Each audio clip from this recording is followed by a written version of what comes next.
So I have had way too much free time on my hand for the past 2 weeks because I'm summertime now.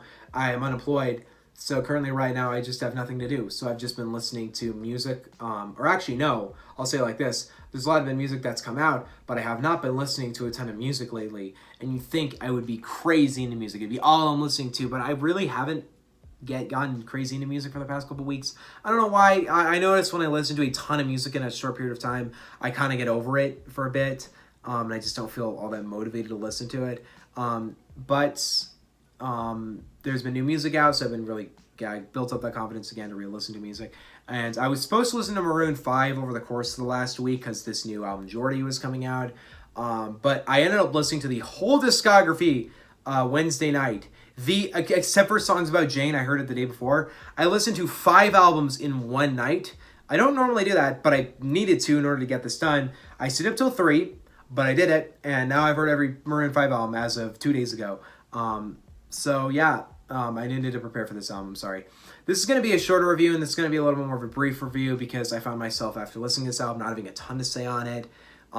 So I'm not going to do a track list over as well. I'm going to kind of handle this like I did with the Lil Baby X, the Lil Uzi Vert Future album, because that album, the tracks were so similar from one another. That was just going to be really difficult for me to go through every track and give you a review of every track because they were all kind of the same to me.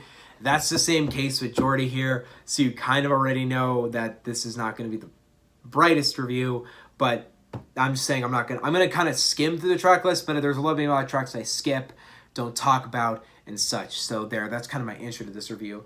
As a whole, though, where do I stand on Maroon 5? I like them, fine.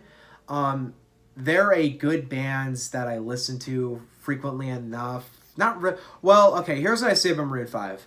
I like them as a band, but I don't know if that's because I actually think they're a good band or if I just have a lot of nostalgia for them. Because as a kid, they were one of my favorite bands. I listened to so much of their music when I was a little kid. I didn't listen to full albums at the time, but maybe like 12 to 13. There were so many songs from them that I was always listening to. I really loved Maroon 5 as a kid. This would have been, by the way, as a kid, I mean like Red Pill Blues days. So not that long ago. I guess a little bit of V days, not really though. Point is though, is that I've really enjoyed Maroon 5 for a while. And I guess as I've grown up and I've gone to do it, it's not my favorite genre anymore. It's not really the music I find myself listening to in my off time. And after listening to all their albums, I can kind of confirm that. Because all their albums are good, but the only one I really felt like was anything better than just good to me was Songs About Jane. I really liked that album. I thought it had a great sound to it, really fun, catchy sound to it. Sunday Morning is one of my favorite songs ever. Even though I'm not a huge Maroon 5 fan now, I could listen to that song any day. I love it. It's so good.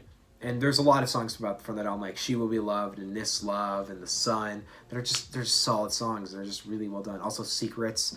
But after that album kind of came out, I feel like a lot of the music for me just didn't hit nearly as well. No other album hit nearly as well. The one I liked, Overexposed, that was the closest to getting another great album. But there were still a lot of tracks in the end that just didn't really function for me. As a whole, I wasn't crazy about them. Red Pill Blues is the only one I would say I legitimately didn't really enjoy, though. I don't know why. It was just kind of boring to me, and it felt very uninspired. But I don't know. It just didn't work for me very well. What Lovers Do's great, though. That's a great track. Even as I've grown up, I still like that track.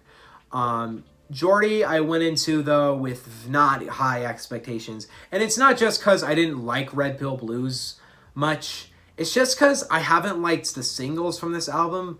I think Memories is one of the most overplayed songs of the past few years. I cannot stand that song. It's just so boring to me, and it's so overplayed, and I don't like it whatsoever.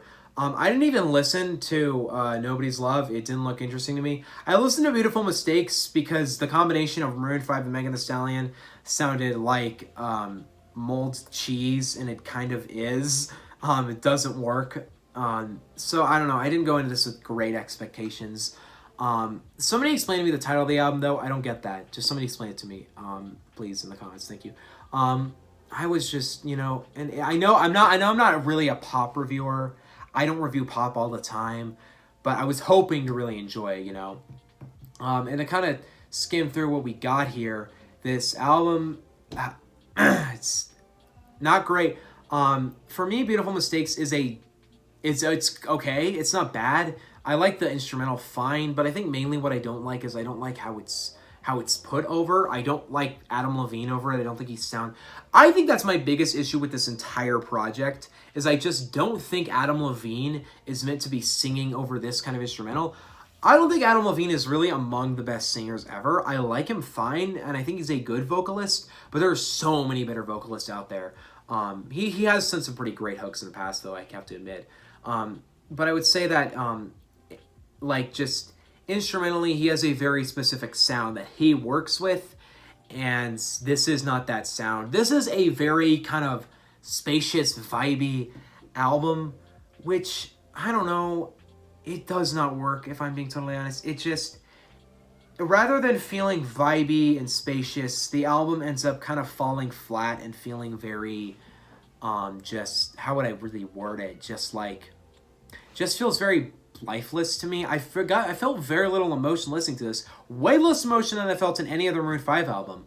Obviously, their topics are literally always the same goddamn... It's so annoying. They never switch it up. It's either a breakup, an abusive relationship, or just a good relationship. I know I shouldn't be analyzing lyrics of cheesy pop music, but please switch it up. It gets so uninteresting. Beautiful Mistakes, it works as I like the instrumental fine, but Adam Levine doesn't work over it. And my God, Megan Thee Stallion does not sound good over this. She doesn't belong on this. A couple other features here that I think are worth noting. Black Bear's on this. The feature list on this kind of annoyed me because it really felt like it was scratching for streams. That's really what this feature list kind of came across me as. Bantu, not really. Bantu hasn't been crazy popular. I like him, but he's not been really all over the place. Stevie Nicks, well, she's, like, been around for a while, so I'm not going to really compare those. But, like, I'm mostly talking about, like, her. Or, no, first of all, let's talk Black Bear. Why is Black Bear on this? When did Maroon 5 and Black Bear seem like a collaboration we wanted? Why is... I get her being on it, but it's really apparent her's only on this because she's an upcoming R&B artist. She's an upcoming singer. Juice WRLD is the feature that actually made me mad because it does not work. It just... Adam Levine and Juice WRLD are a combination that was never meant to be, and I don't need to ever hear it again. It does not work. I don't know, man. I hate the idea of featuring Juice WRLD for streams. I know he's popular. I'm not going to flat out go at the gate and say this is the only reason Juice WRLD's on it, but they would have never featured Juice WRLD on an album if he hadn't passed away. Let's be honest. He would have never worked with Maroon 5, and he doesn't work with Maroon 5, and the only reason he's on it is most likely because he passed away and that gave him popularity. I also am mind blown by the fact that somebody sat there and said, yes, Nipsey freaking Hussle needs to be on Memories. It doesn't make any sense, and it sounds as bad as it is. You have this aggressive West Coast gangster rapper over Memories. And YG too. YG fits better, but not well. There's a deluxe to this. I didn't end up listening to Button. And then there's Lifestyle, which is the Jason Derulo, Adam Levine. I haven't heard it.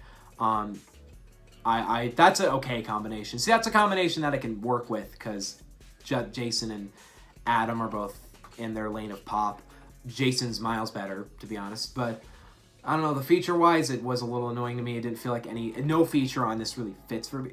Stevie Nicks and Bantu are okay. And Black Bear doesn't feel out of place, and neither does her. But as a whole, this doesn't feel like what they naturally feature with. I don't know when they started doing a ton of features. Like, for their first few albums, like their first 3, there's like no features on them. And I liked that because I think they worked well without them. But I think it's like Overexposed. Let's see, on Overexposed, they feature like Wiz Khalifa. Okay, is that oh, that's the only feature. Never mind. I was about to accuse him of just like trying to get streams on that one. And I don't think V has a ton of V has no features on it whatsoever. Oh no, it has Gwen Stefani, which is a solid feature. I'm okay with that one. Red Pill Blues though had like SZA. Okay, that worked. Julia Michaels, that's okay. Lunch Money Lewis, okay. A$AP Rocky.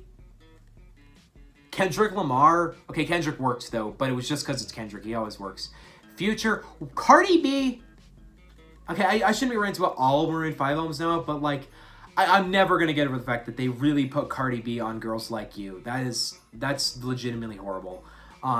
As a whole, though, if we kind of talk about the individual tracks, the only one that I don't think any of it really stuck out to me.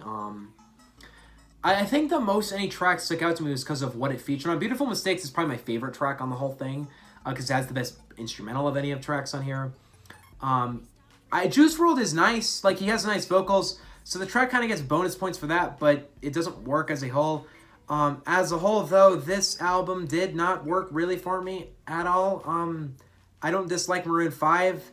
I don't dislike them as bands, but I didn't like this album. There really isn't a track that worked for me. The sound feels very uninspired and lifeless. I know what it's going for, like a more soft, vibey album. It ends up just feeling just dead to me. Yeah, this is definitely my least favorite Maroon 5 album. This is the first time I listened to a Maroon 5 album and I really had no highlights for it. I want to see this band win. I want to see them succeed. And they will, because this band has yet to have an album that hasn't been mega popular. Like, they always go like they always at least have like one #1 single from every album. Very impressive. There's never been a time where Maroon 5 had an album and it wasn't everywhere. But as a whole, this album for me wasn't really worth the listen. I'm sorry. I'm really gonna go with the C- here. I know I'm not a great pop reviewer, but it didn't work for me, man. I want to see Maroon 5 win, but this is not what they should be doing, and this is certainly not what Adam Levine works with. So yeah, Jordi, not a great album for me. It's not a terrible album, though, but it's pretty bad. Yeah, so next we got a review where I think I might get a lot of hate, because I feel very in the minority of the next review. I don't have anything else to say on this album. See you guys next time. Peace out. Bye.